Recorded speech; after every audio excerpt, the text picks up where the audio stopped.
JT classes, Concession in this side and alumnus of NIT Calcutta.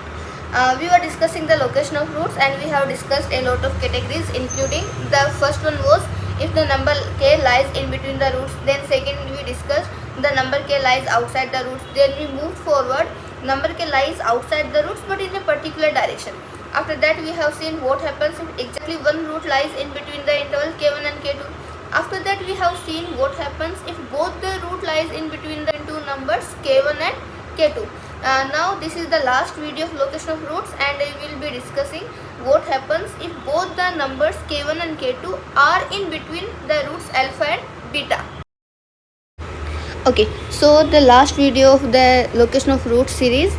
So the last category is if the real numbers k1 and k2 lies between the roots. Okay, if a is positive, graph upwards, a negative, graph downwards. Okay, now both the numbers k1 and k2 are in between alpha and beta. This is nothing but this is the same condition which we discussed at the very beginning.